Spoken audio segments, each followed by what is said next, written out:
राधे कृष्ण दोस्तों। कल आषाढ़ मास का शुक्रवार है और कल कौन सा नक्षत्र है, हमें क्या दान करना चाहिए, कहाँ दान करना चाहिए, कौन से पेड़ की हमें पूजा करनी चाहिए, ये सब मैं आपको इस वीडियो में बताऊंगी। और मेरी आपसे विनती है कि आप जितना हो उतना इस वीडियो को वॉच करिए। आपको हर दिन का, हर नक्षत्र का, आपको डेली उसकी पूजा का विधान, उसका महत्व और उसका फल कैसे होगा, ये सब मैं आपको इस वीडियो में बताती हूँ। तो आपको पूरा वीडियो वॉच करना चाहिए, आप ज़रूर करिए और छोटे छोटे उपायों से बड़े बड़े फ़ायदे उठाइए। तो आषाढ़ मास का शुक्रवार है। मैंने आपको कल ही वीडियो में बताया था कि आषाढ़ मास में हम जितने भी जल के जो जंतु होते हैं, जल में जो भी जीव जंतु होते हैं, उनको अगर हम उनकी मतलब उनकी सेवा से मतलब होता है उनका दाना हम डालते हैं दिन के अकॉर्डिंग, तो उसका हमें बहुत फल मिलता है। हमारा राहु जो हमारी जन्म कुंडली में खराब है, दूषित है, तो वो सही होता है और हमारे कार्य होने लगते हैं। मांगलिक कार्य भी घर में होने लगते हैं, घर में सुख समृद्धि बढ़ती है, धन संपत्ति बढ़ती है। आप छोटे छोटे उपाय करके देखिए।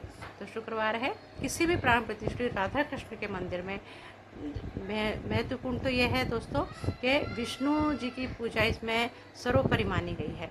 तो अगर आपके आसपास विष्णु जी का मंदिर है तो बहुत अच्छी बात है, और नहीं है तो राधा कृष्ण के मंदिर में आप सफ़ेद रंग का कोई भी लिक्विड चीज़, सफ़ेद रंग की लिक्विड चीज़ से मतलब होता है कि छाछ, अधिकतर तो छाछ, मीठी छाछ आपको राधा कृष्ण मंदिर में चढ़ानी है और वो ही वितरण करनी है। उसके बाद आपके आसपास अगर कटहल का पेड़ है तो कटहल के पेड़ को आप 11:30 बजे बाद कटहल के पेड़ में आप चींटियों के लिए आटा, शक्कर और घी ये मिला के डालिए और कटहल के पेड़ में ही आपको थोड़ी सी छाछ डालनी है और अपनी मनोकामना बोलनी है। देखिए आपकी मनोकामना बहुत जल्दी पूरी होगी। और जितना हो उतना छाछ का। और चींटियों के लिए आपको कल चावल डालने हैं। अगर आपके आसपास तालाब है, जलाशय है, नदी है, तो वहाँ आप चावल ज़रूर डाल के आइए, क्योंकि कल अगर आप ऐसा करते हैं तो आपको लक्ष्मी की बहुत प्राप्ति होगी और आपका राहु ग्रह भी शांत होगा। इसलिए चावल ज़रूर मछलियों को कल डालिए। और सबसे बड़ी बात, अगर मान लो आपके आसपास जलाशय नहीं है या तालाब नहीं है या नदी नहीं है, तो आप किसी भी आसपास आपके यहाँ पर अगर मान लो जैसे कोई नाला बह रहा है या कुछ बह रहा है, तो वहाँ पर भी आप चावल थोड़े से डाल सकते हैं। उसमें कोई दिक्कत नहीं है, कोई परेशानी नहीं है, क्योंकि उसमें भी जीव जंतु रहते हैं, वहाँ भी आप ये सब डाल सकते हैं। ये लेकिन दूसरा ऑप्शन है। पहला ऑप्शन तो आपको तालाब जलाशय में ही डालना है, बहती नदी में ही डालना है, जहाँ पे मछलियाँ हो वहाँ पे आपको चावल डालने हैं।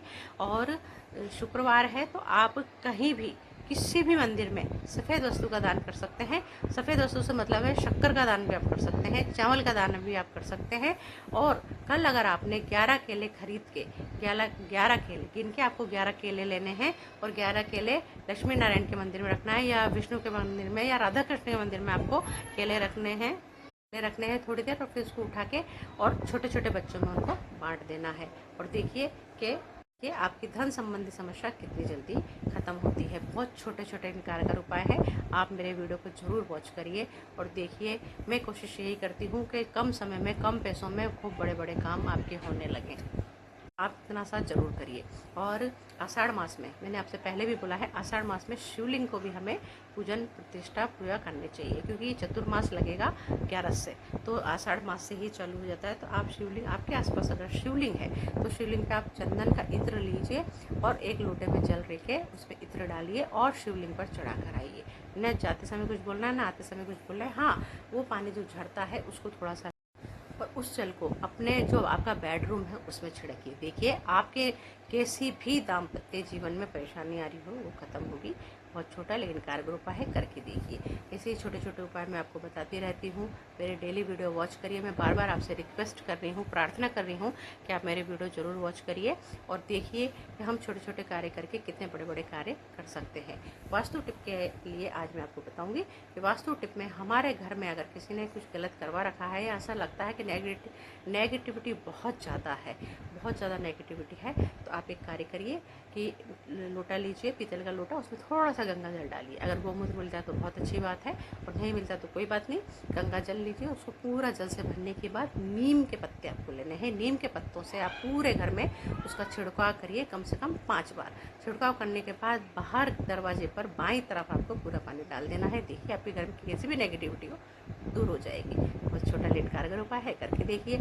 और ऐसे ही मेरे वीडियो को लाइक कीजिए, शेयर कीजिए। कमेंट्स में आप जो भी समस्या हो कमेंट्स में लिखिए, मैं उसका उत्तर ज़रूर दूँगी। और सब्सक्राइब कीजिएगा, नए नए हैं तो सब्सक्राइब करने के बाद बेल आइकन को जरूर दबाइए, ताकि मेरे आने वाले वीडियो को नोटिफिकेशन आपको अतिशीघ्र मिल सके। धन्यवाद।